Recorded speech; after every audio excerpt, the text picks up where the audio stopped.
How's it going, guys? This is Jacko saying, hey, how's it going? I'm having my morning coffee. I'm warming up a little bit before my 9 a.m. lesson. If any of you are wondering, that's a cappuccino with an extra shot of espresso in it. That's right, dogs. All right, so we're here. Hold on a second. There we go. So we're here in the studio here, last day in New York for the next week. I'm heading to the UK. I'm heading to Scotland actually today. So good morning, James, and good morning, JJ. We've got two god dang, I say. So just having a little fun. I'm happy that everybody's able to hear things, and if anybody has any questions about everybody's favorite fun toy, the Mixolydian mode, I'm going to good old-fashioned B Mixolydian, which is just I guess it's church speak for E major over the B chord. Okay, so we're playing over a B7 sound, which I've spelled out vis-a-vis a little spacey loop that kind of centers around the B sound, but with a heavy accent on this A note. And every now and again, you'll hear a G sharp in there as well. So that kind of gives us access to the B note, the A note, the 13th, that kind of sound. So ba-da, ba-da.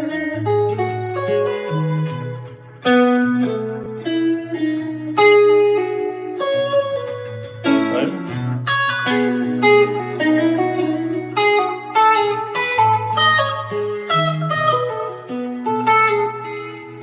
Now we can play several ideas over top of this sound. We can play straight E major,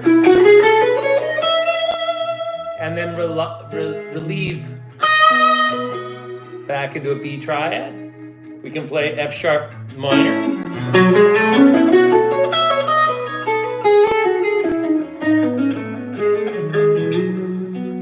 And then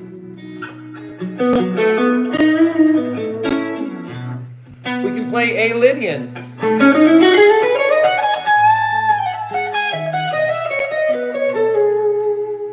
Any of the modes of E major, frankly, can be played, right? So that would mean we could play E major, F sharp Dorian, we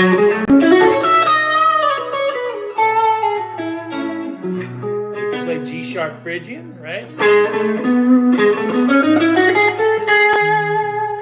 Right? That sound.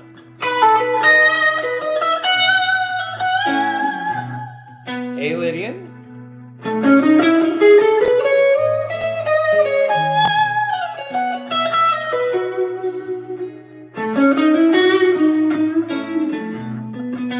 And now B mixo.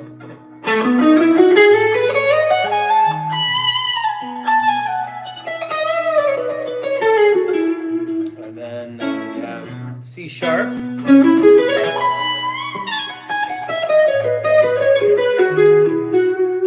Like that.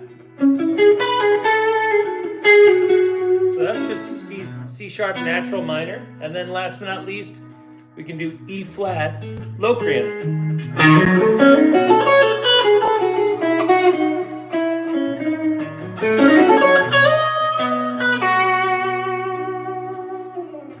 So those are all the modes of E major being played over top of a B Mixolydian chord progression, okay?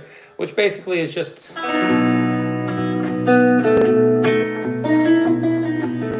So basically just kind of a droning B sound, okay, with some select tones that firmly imply that we're focused on the B Mixolydian sound, or E major over B, right? So what I'm doing a lot of the time when I'm playing is I'm allowing ideas that I have to create and pave the way for the next series of ideas. So if I come up and go ba-dun-da-di-do, I might then take the idea ba-do-do-da-di-do, ba-do-do-da-di-do. I might continue coming up. Right? And then if I go better, I might go better, da-da, better, da-da, da-da.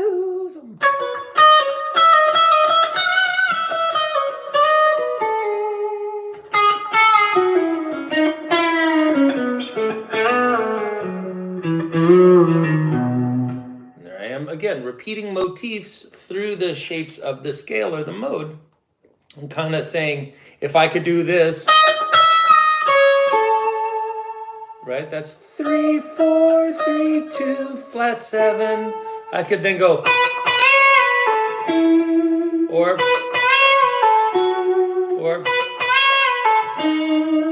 right? I can keep looking for things within that.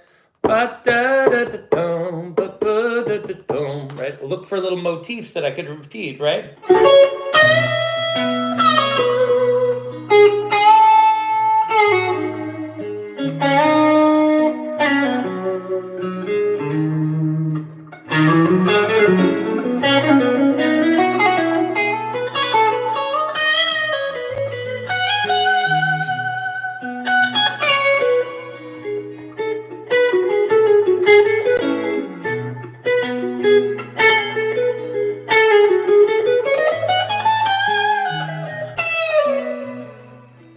See how I establish little patterns and then I kind of develop them and then I break out of the pattern and move on into a new idea.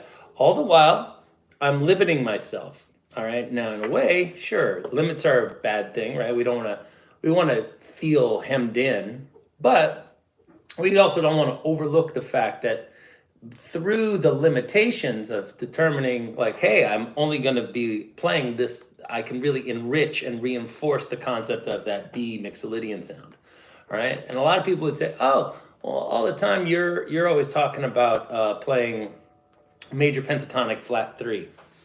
Well, we can still do that sound, all right? It's just we're going to be omitting some of the better sounds from when you hear a jam that actually alerts you to its how focused it is in that modal approach. You're wise to go with the flow of that. But just for the people that want to understand better, what I'm talking about is I could just as easily be playing over top of this, which would be like a major pentatonic flat 3 sound. Okay, so.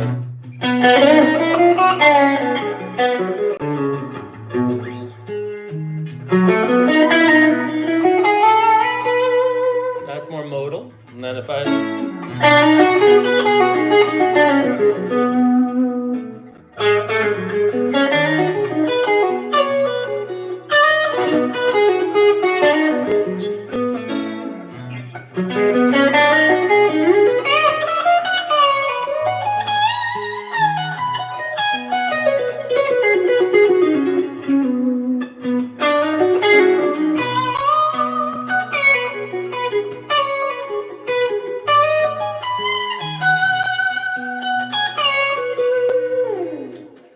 brighter and it lacks that fourth suspended sound that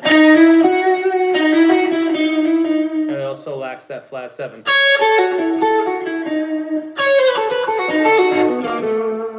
Okay, which obviously feels wonderful when we kind of line it up with the with any chord progression that we have that might indicate that A note.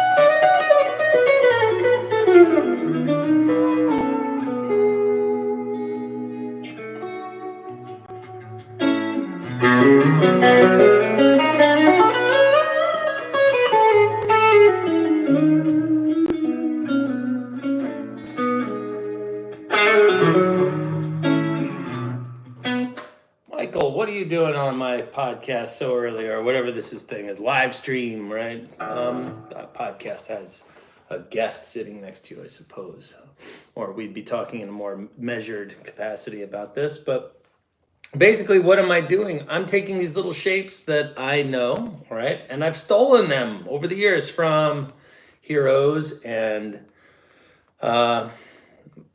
I guess friends, right? Practice, practice, practice. So yeah.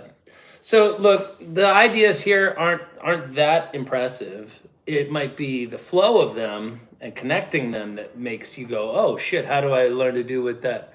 How do I play guitar with no arms?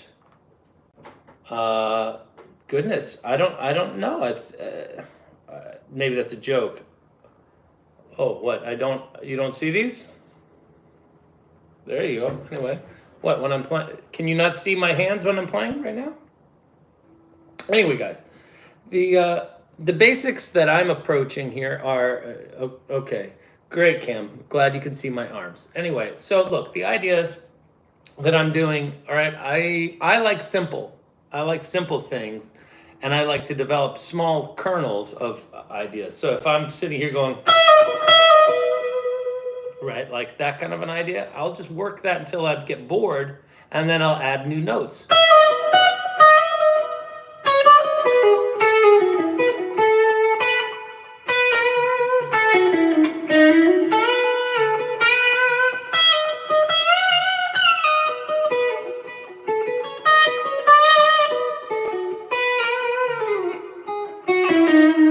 I didn't really leave that little area between the 9th and the 12th fret on the top 2 strings for very much, and that kind of sound works really nicely over here.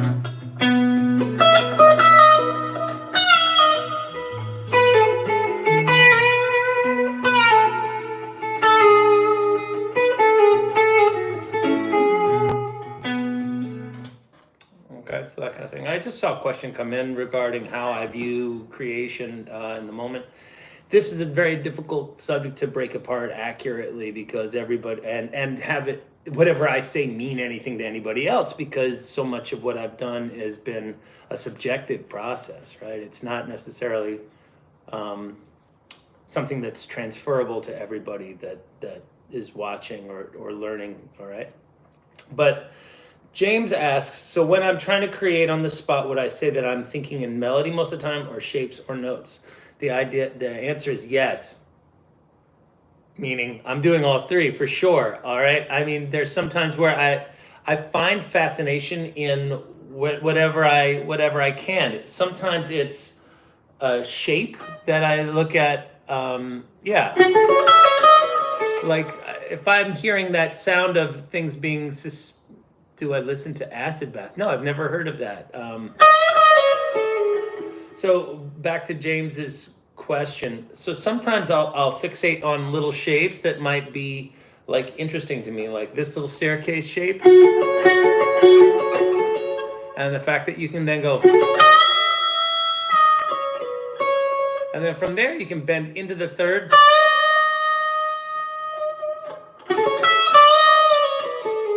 and by peeling up, in, and then down and back, you get. Right, you create this chromatic downward, but it's kind of more.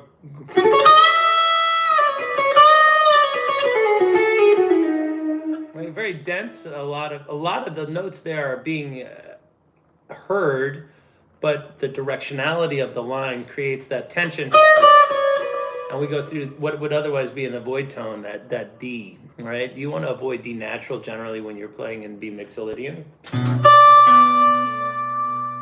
Not really that usable, right? But if you're bending into the third.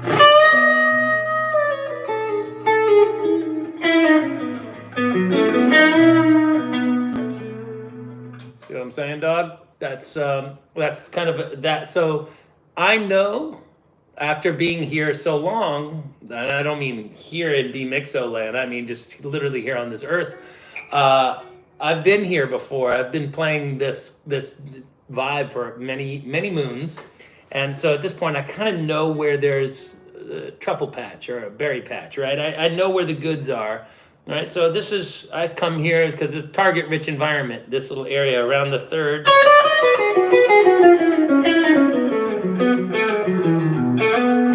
Okay, and most people would view that as kind of an extension of the, I guess, second position, like B major pentatonic.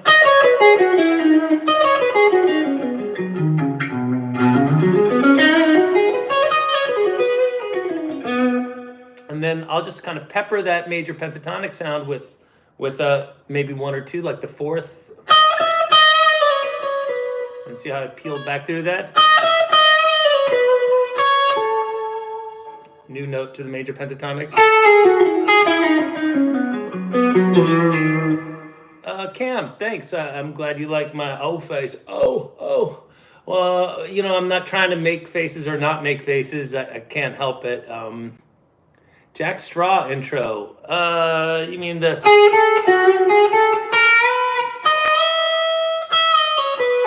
What is it?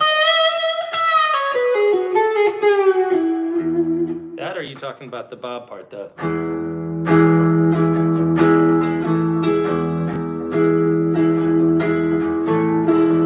So I don't fuck around with no 80s Grateful Dead music. I like mine oily. Nice 72 sound there. And then you get to the...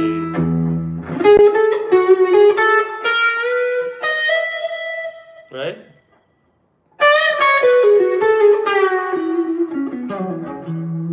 Kind of nice bending up.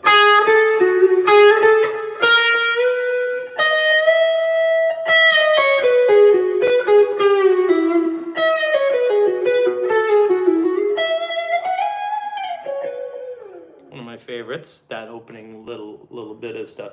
Thanks for answering my question. No, you were saying that what I played a few minutes back sounded a little like it. Oh, sure, maybe. It's in the same little area, so it only stands to reason. You hear a strat on the middle pickup and a guy who spent a lot of time trying to sound like Jerry Garcia play stuff in that little neck of the woods. And what is B Mixolydian? It's E major, which is the same scale. So good on you for having your ear, turned on this morning. So one of the tricks that I do a lot to create a little bit of deliberately introduce mayhem. All right, this may seem kind of antithetical to the idea of acquiring proficiency on the guitar. I'll be with you in a minute there, maybe, baby. One of the things that I like to do is to do things that I'm unsure of and figure them out along the way. Now, this is something that more experienced players will do to keep their playing fresh rather than just, no, I'm playing straight E major. Not all right. You could think of it as the B major scale with the flat 7.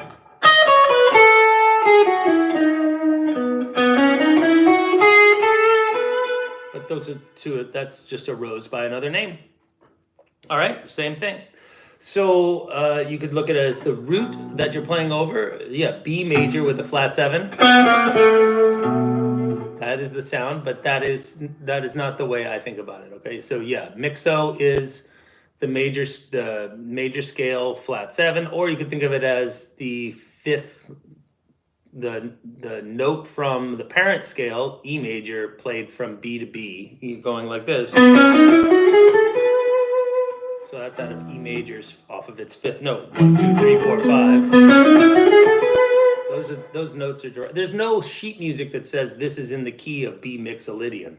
Okay, it would say E major. It would show, how many? I think it's 4 sharps or something like that, right? So, right. So it's parent scale is usually the defining bit of genealogy. Okay, now you sound pedantic and like an asshole if you tell people it's not in B Mixolydian, it's in E major. Well, yeah, I mean, yeah, you're kind of right, but you're kind of a prick for talking to me like that. That's what I would be thinking if somebody did that. So if somebody said B mixo, I'd be like, yeah, you're on point.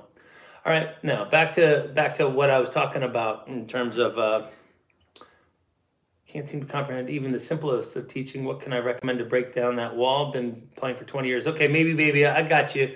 We'll get to you in a second. By the way, my short answer is I have a B Mixolydian lesson that you can tune into. It's free right here on YouTube. B Mixolydian it's like Mixolydian for beginners, and it basically breaks down a technique that I can show you real fast here, and hopefully put you onto that scent, and you'll go, and you'll come back a better player for it. That's fucking tasty. I'm down with that. Okay, so right on. I was just saying because it's called a mixo hang. Yeah, well, yeah. I want everybody. If I write major scale, people might think we're doing, playing the major scale over the 1 chord, right? Which, if we just for anybody who's out there and wants to know what that would sound like, B major over top of this sounds like this.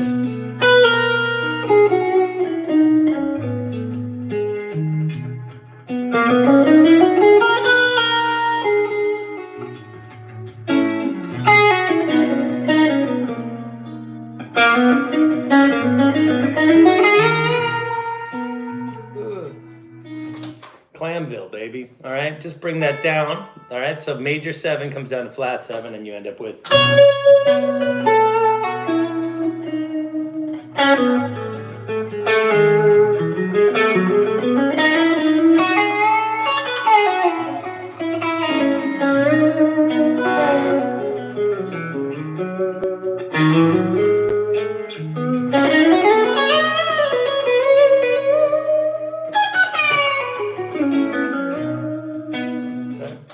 So what I was saying is that I will occasionally enter into the realm of the unknown to keep things a little spicy, as opposed to playing things that I've played before and have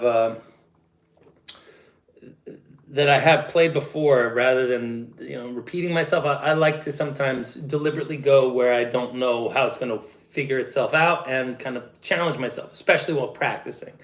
Playing live, I don't want to ruin it for anybody who wants to come see me play.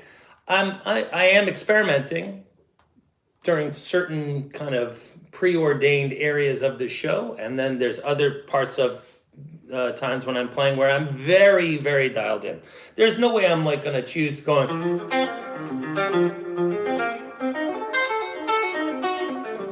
and start to try to experiment during that. That is just not. First of all, the music doesn't call for it, and I'm not a big enough badass to tackle that. I'm not Jimmy Herring, right? So let's see. I was going to address Maybe Baby's idea.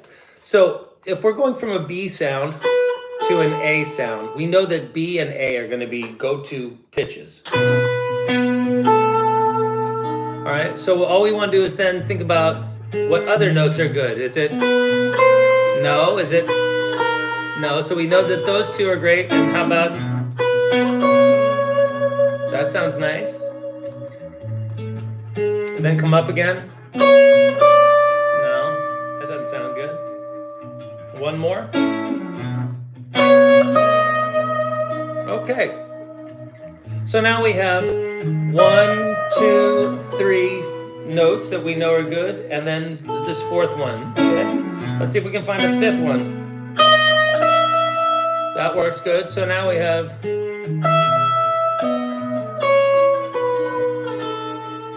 Let's think about this note. Appears there. This note So now we have this note.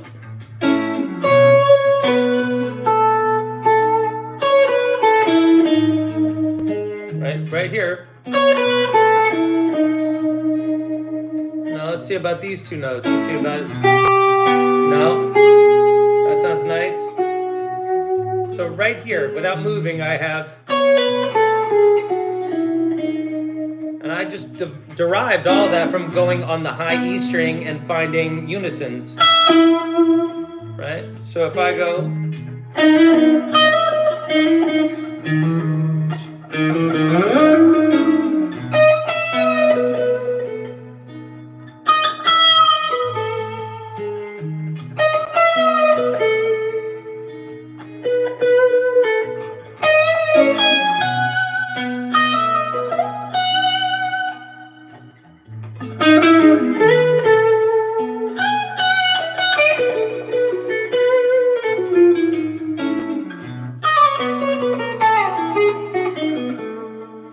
pretty soon you start to piece together a theory of your own, right? You see the evidence in front of you going, then you see this note here, and you see that that's there. If you don't know where your octaves are, you're hosed, okay?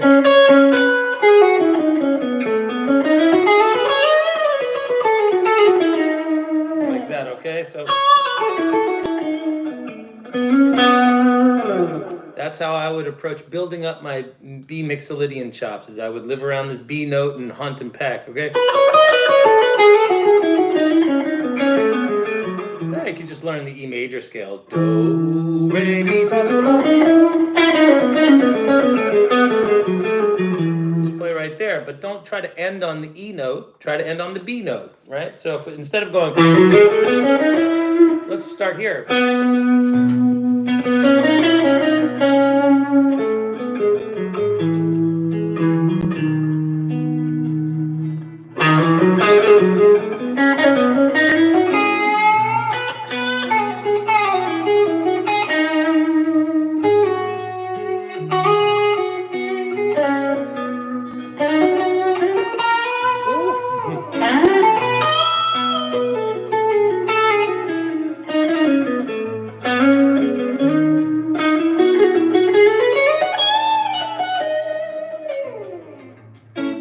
Okay, for someone with AD, okay, so we already did that. Thanks for answering my question. Anybody here? Okay. I love my playing and the lessons. Thank you. Is there a lick that I work that helps with my directional picking? Yes, there is. Okay, we can basically break it down to this one drill. We're gonna go down, down, up. Down, down, up, down, down, up, down, down, up, down, down, up, down, down, up, like that.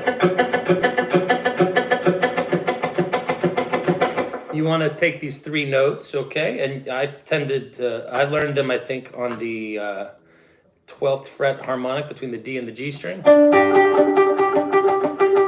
Like that. So going down, down, up, down, down, up. And that's the directionals, two downs, right? And we want this to be 1, 2, 3. Let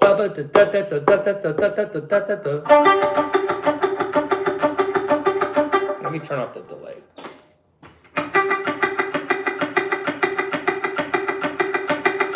Okay, and this is a rest stroke. I'm not going out and then back in. I'm coming straight down into the string. And you see how when I come up, I come out a little bit, then I come back down, in.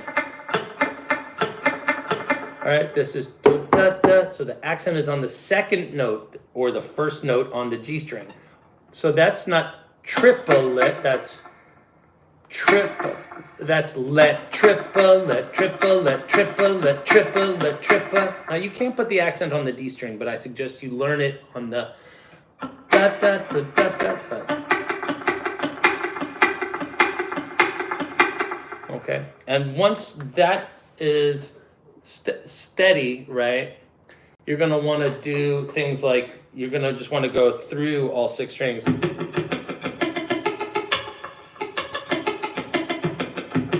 Then come through your pentatonic scale in 5s, and you've got your pseudo Eric Johnson ideas, so that would be like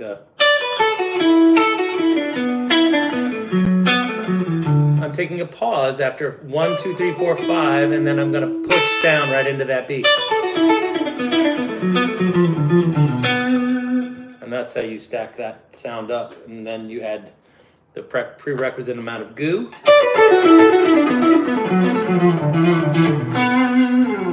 And you get a lot more fluidity. Now, granted, not everybody wants to play fives, but that's a decent way of running through your scales without having to deal with the utter mayhem that most folks find alternating between an upward pick slant and a downward pick slant, depending on how many numbers of pick strokes they took on that string. Okay, and if people don't understand this, they should understand what I'm talking about.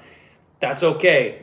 A lot of people didn't or don't, and I didn't know it in a direct way. I knew it in an a priori, meaning I had acquired that knowledge, but I didn't actually know it in a codified manner until Troy Grady told me what I was experiencing. And Troy Grady is a very, very smart, very talented online guitar educator. He is absolutely he is the defining source for all of this stuff. He's actually the person who came up with that term, downward pick slanting.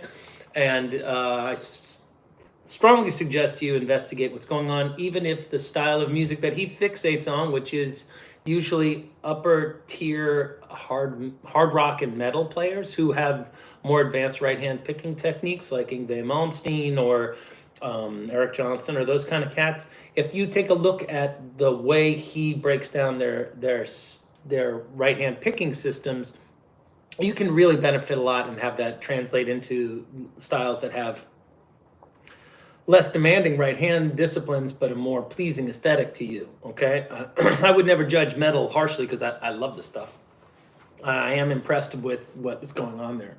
All right, good. I'm glad Gordo, I'm glad you chimed in and said, yeah. So directional picking, the other way you can do it is look at your 3-note per string scales.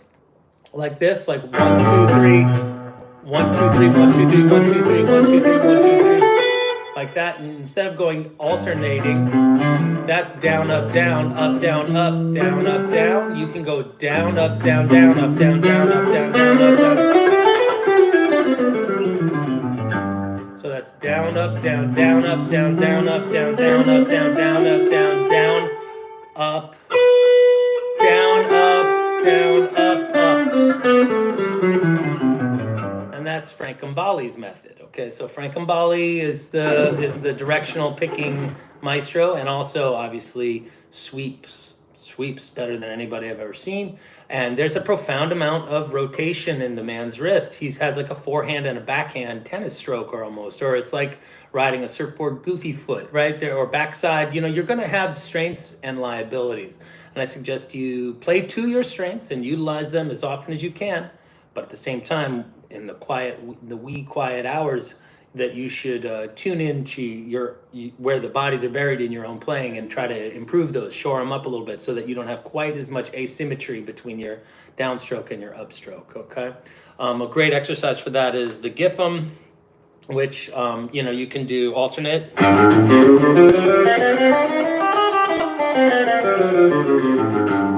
Okay, which will loop 1E and a 2E and a 3. These are 16th notes.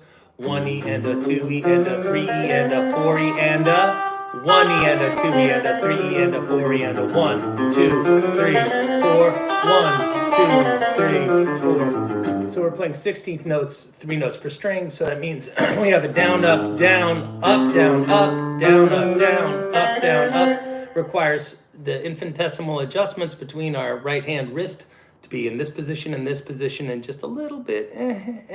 That's what allows us the pick to clear the strings evenly and cleanly each time we escape from the picking direction. If any of this vocabulary sounds like Chinese or Greek to you, my friends, I suggest you tune in to other educators or my own and find out what's going on. Troy has this camera thing that shows, he's got that magnet. Yeah, so I've never really worried about that too much. I just kind of show things down the barrel of the neck. Great picking, Jack. You can tell you spent a lot of time perfecting that. I mean, it's kind of a thing that I break out when I need it. I do use it without do I still have my totally? Yeah, I still have that Kramer pacer. I have a ton of shreddy guitars, actually. In fact, here's my most recent one. Love this guitar. This guitar is killer. Anyway, so I love the shreddy stuff. So back to what I was saying about directional picking. A good way of practicing it is commingling it. You don't want it to become the overarching discipline that you. Yep. So I don't want you to think like all I do is directional picking. All right. I mean, I'm not talking about me. I'm thinking like when you're playing, don't think that that's the only way to change strings. There's no substitute for great, good old-fashioned alternate picking. But you don't need to pick every note to sound dope. All right, we can do down, up, down, up, down, down. I only did one directional downstroke there. Everything else was down, up. There's no reason to do directional picking there. I'm up and free out of the string.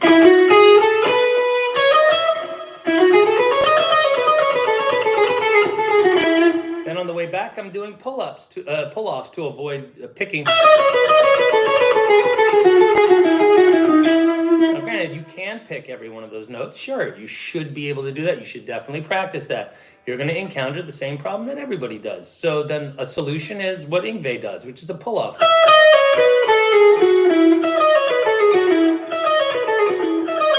So if you're doing fours ascending, you're going to look for options for doing the same thing. Instead of going down, up, down, up, down, up, down, up, down, up, down, you can go down, hammer, up, down, was it? That's it. Much faster, you're using, I think, one pull-off and one, you're using one hammer-on and one directional downstroke to create much smoother path forward than going.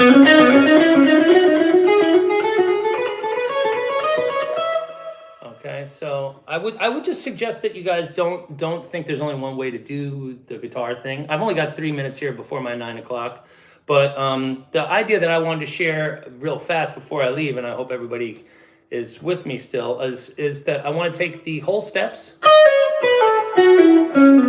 of the B Mixolydian sound that we started out talking about.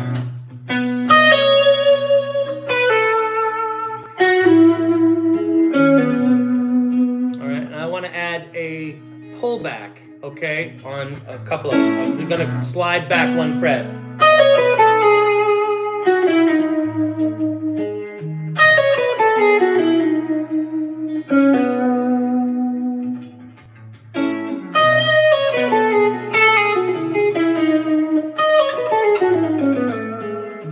There.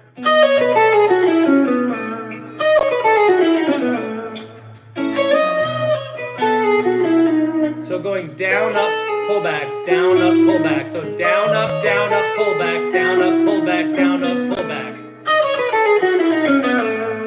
And then on the way up, down, hammer, right?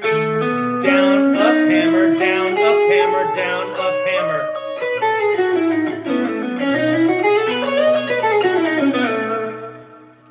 Tremendous amount of fluidity and speed, okay?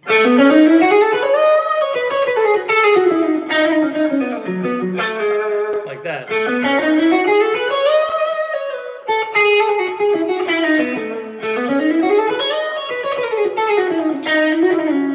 All right, just like that. All right, if anybody wants to talk more about that, obviously, ask questions here, and I'll try to come back to this this post and answer them. More specific bespoke tutoring or tutelage is available if you want to reach out to me for private lessons or whatever, but that's totally up to you, as we're pretty well stocked over here in terms of students at the studio, and frankly I got a huge fall ahead of me, so I would welcome new students. At the same time, it's fine, like we're all good. And there's tons of free study, all right? So that's my page to join my 9 o'clock. The only thing I would say in passing is, make sure you give yourselves a pat on the back every day that you're tuning in and trying to learn something. I just had my channel finally hit 9,000 people actually subscribed to this mayhem of education and Grateful Dead sharing. I'm surprised that there's that many people that would entertain the notion of watching me play or hearing me do my thing, but I'm very flattered, and I want to thank you all. And I want to let anybody out there that has been part of this that it's been meaningful for me. So I do appreciate the subscriptions and the participation and all that stuff like that. Last but not least, I would be silly if I didn't mention the fact that I finally have caved into the overwhelming demand for tabs. So there is now, I think, 18 songs that have been tabbed out and are available for folks. So right now I have, what is it? El Paso, Franklin's Tower, Deal, Althea, Morning Dew, my Almond Brothers, kind of, I call it Almond Joy, Iko, I Know You Rider, Bertha, Promised Land, Sunshine Daydream Jam, Going Down the Road Feeling Bad, Mississippi Half Step, Eyes of the World, Tennessee Jed, Jack Straw, and I'm still waiting on Shakedown Street to come back from the transcriptionist. So you can thank Rye Naylor for a great job on most of these, but some of my students have contributed these transcriptions over the years, and I really do appreciate all that hard work. And now that is actually all stuff that can go towards supporting the channel. So there's, for a modest fee, PayPal to me. You should see that available on all those lessons. If you're interested, go take a listen and see if it's something you want to learn how to play note for note. If the lesson doesn't give you enough definition, okay? Pardon my burp. All right, I better jump. I'm already 2 minutes late to my 9. But I love you guys, and I'll see you guys when I get back in a little bit. I just figured one more before I get on a plane this afternoon. All right? Take care, everybody. Cheers.